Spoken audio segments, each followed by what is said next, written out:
Ya, baik pemirsa. Seperti apa perjalanan pertemuan dari Megawati, Prabowo Subianto, dan juga Joko Widodo? Pertama, kami akan tampilkan informasi momentum pertemuan khusus dan berbagai rangkaian acara yang dihadiri oleh Megawati Soekarnoputri dan Prabowo Subianto sejak 2019 hingga 2023. Kita simak pertama dari pasca Pilpres 2019.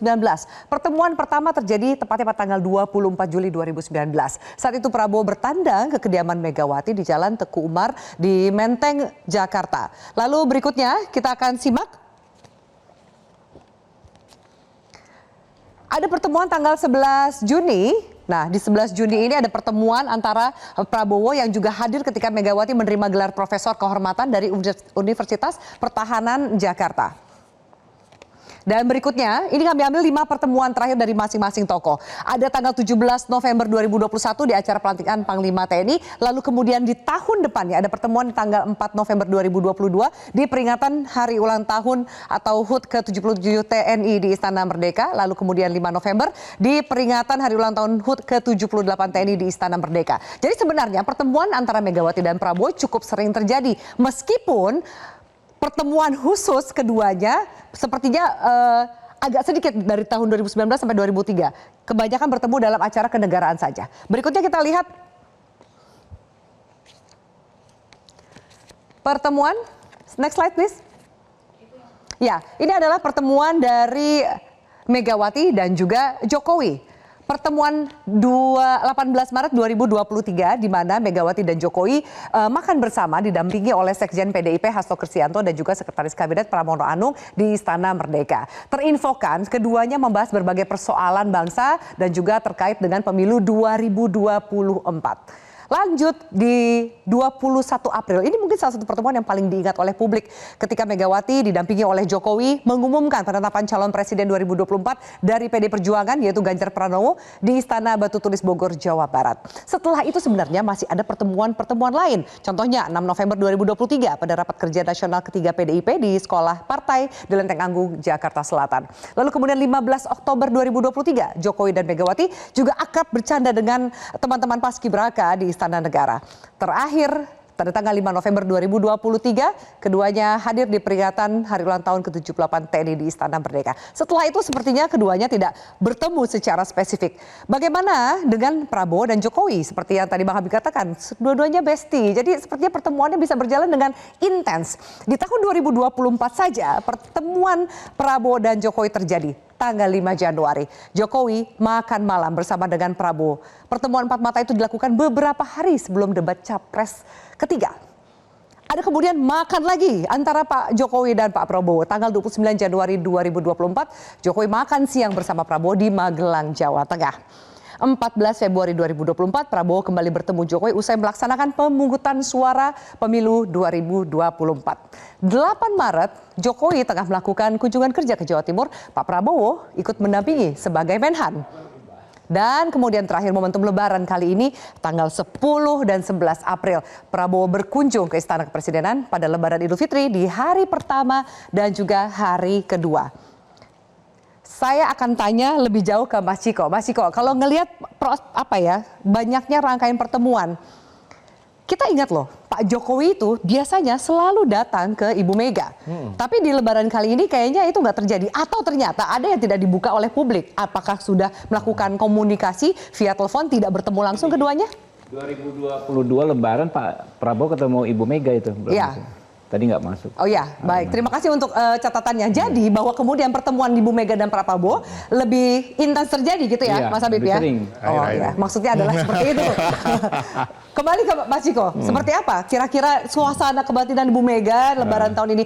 Mengharapkan Pak Jokowi datang atau bebas-bebas saja? Wah, tentu saya tidak tahu secara detail ya suasana kebatinan Ibu Megawati Soekarno Putri. Tapi tadi yang disampaikan tadi kan seakan apakah ada komunikasi yang sudah dijalin tetapi tidak terbuka di publik. Sampai saat ini saya tidak mengetahui hal tersebut. Yang pasti suasana kebatinan PDI Perjuangan menyikapi apa yang telah dilakukan oleh Pak Jokowi beberapa bulan terakhir, tentunya semua orang tahu lah, ya kan. Apalagi ini sesuatu hal yang menurut saya wajar. Menurut saya wajar, dan tadi saya ingin sedikit mengklarifikasi apa yang disampaikan oleh Mas Hasto itu kan bukan apa kata dia, itu apa kata anak ranting. Sebagian anak ranting mengatakan itu. Tapi kenapa anak ranting dan saya itu? saya sangat percaya apa yang disampaikan Pak Hasto itu adalah suatu yang benar apa adanya, karena beliau ini kan sebagai sekretaris jenderal dan seorang yang sangat aktif mengelola partai ini adalah orang yang paling sering berkomunikasi dengan siapapun dari tataran akar rumput sampai dengan juga Ibu Megawati. Jadi kalau kita mau bicara suasana kebatinan kader PDI Perjuangan dari mulai akar rumput sampai Ibu Megawati Soekarno Putri, saya rasa bisa direpresentasikan oleh Mas Hasto. Tentunya dengan gaya komunikasi, setiap orang punya gaya komunikasi yang berbeda-beda, ya kan? Mas Hasto dengan gaya komunikasinya gitu. Mungkin tidak sedramatis itu, tapi kira-kira begitulah gitu ya. Tapi Ibu sebenarnya mau ketemu Pak Jokowi.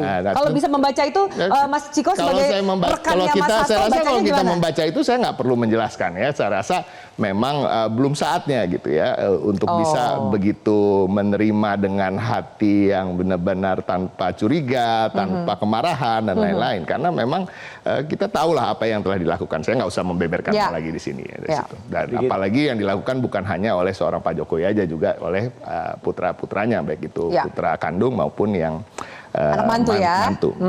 Tapi kembali lagi dengan Pak Prabowo ya tetap tidak ada permasalahan secara pribadi, karena memang hubungan Partai Gerindra dan PDI Perjuangan kan memang rival politik, ya kan. Kalau rival itu dalam kompetisi-kompetisi dan lain-lain itu suatu hal yang biasa. Bahkan sekeras apapun kompetisi itu justru mencerminkan, kita bicara soal pemilu, banyak orang yang mengkritik kok begitu banget kampanyenya, bicaranya begitu, bicaranya.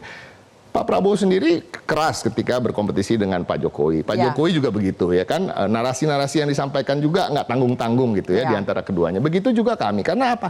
Itu adalah bagian dari menghormati konstituen kami yang betul-betul memilih kami secara militan dan ingin melihat pertarungan ini betul-betul dilakukan sekuat-kuatnya. Tapi kan kita harus ingat, politik itu kan kompetisi without bloodshed gitu. Jadi pertarungan atau perang tanpa pertumpahan darah. Dan ini nggak apa-apa, wajar aja. Dan ini adalah kedewasaan demokrasi. Tapi tentunya kenapa tadi juga disampaikan, kenapa kalaupun ada pertemuan sebaiknya setelah putusan MK. Karena itu bagian dari menghormati kompetisi itu sendiri. Jadi saya rasa menjawab pertanyaan yang tadi ya terkait dengan Pak Jokowi, kita bisa membaca sendiri. Bagaimana suasana kebatinan kami dan suatu hal yang wajar aja.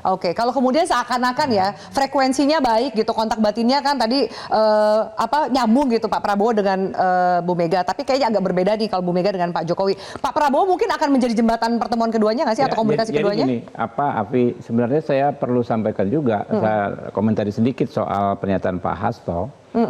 PDI Perjuangan itu kan partai wong cili, partai merakyat. Nah, kemudian di Undang-Undang Parpol juga diatur bahwa kedaulatan itu ada di mana? Ada di anggota. Anggota paling bawah memang anak ranting dalam struktur ini. Jadi sebenarnya apa yang disampaikan Pak Hasto itu menurut saya bukan menolak secara halus, bukan penolakan, tetapi justru pengkondisian. Bahwa memang kalau mau diambil keputusan oleh PDI sebagai partai, beliau kan sekjen kan ya. Beliau ya istilahnya lempar ke floor dulu gitu loh.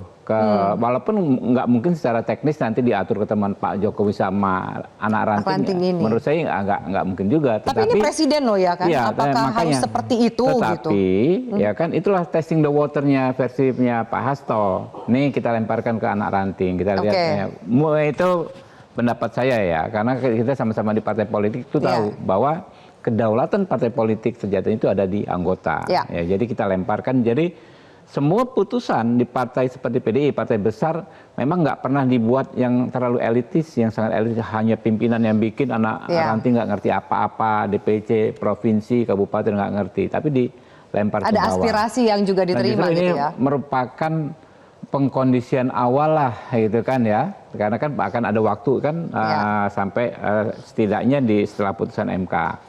Nah, posisi Pak Prabowo ya, Pak Prabowo ini kan posisinya benar, kami rival dengan PDI Perjuangan ya, tapi jangan lupa kalau mau disebut konflik atau kesalahpahaman ya misalnya atau ketidaksamaan frekuensi antara Pak Jokowi dengan Pak Bu Mega.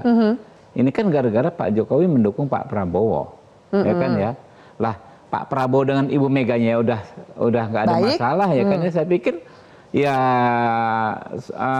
lambat laun ya kan persoalan antar mereka nih sebetulnya kan Pak Jokowi itu kan secara kultural menurut saya sampai sekarang kan masih tetap PDI-nya nggak bisa. Tapi Pak Prabowo mau nggak bantuin sebagai pihak yang didukung nih oleh Pak Jokowi yang akhirnya jadinya suasananya jadi nggak enak nih ya, gitu. Justru itulah ya kan. Ini kan bisa terjadi karena ada faktor Pak Prabowo meletakkan hubungan antara PDIP dengan Pak Jokowi. Gara-gara dukung gua dah. Jadi harusnya kalau yang mulai kalau yang berakhir gitu. Silakan kurang lebih begitu kan. Ditambah lagi memang selama ini sejak saya ikut Partai Gerindra ya setelah setahun dideklarasikan tradisi Pak Prabowo itu kan menyatukan. Dulu ingat kan dulu kan kita dengan PKS agak jarang ketemu tuh. Ya kan karena ke PKS dianggap terlalu kanan. Ya PDIP nih, kita ngomongin PDIP dulu nih. Gimana dengan nih? Pak Prabowo dikatakan udahlah ya kan demi bangsa, demi negara ke depan ya kan ya. Yang dianggap terlalu kanan nih kita rangkul supaya ke tengah. Yang dianggap terlalu kiri ya kita rangkul supaya ke tengah. Ada nggak upaya Pak Prabowo merangkul nih antara Pak Jokowi dengan Bu Mega? Ya kan dengan argumentasi yang saya sampaikan tadi, bagaimana sejarah terciptanya apa yang disebut konflik tersebut ya kan itu pun bisa menjadi kalau kita napak tilas ya kan ya awal penyelesaiannya bisa dari situ. Pak Prabowo dalam konteks objektif maupun subjektif memenuhi syarat untuk menjadi juru damai istilahnya nantinya ke depan di antara dua belah pihak. Ditahan dulu Mas Habib, kita harus jeda dulu. Apakah kemudian Mas jadi saya minta tanggapan apa kemudian memang kuncian dari tegangnya hubungan antara Jokowi dan Megawati adalah Pak Prabowo yang disampaikan bisa jadi juru damai atau ternyata tidak semudah itu karena seperti yang Mas Soto katakan nanti dulu sebagai PDIP hadapi dulu anak ranting sebelum bertemu dengan Ibu Ketum. Jelajahi cara baru mendapatkan informasi. Download Metro TV Extend sekarang.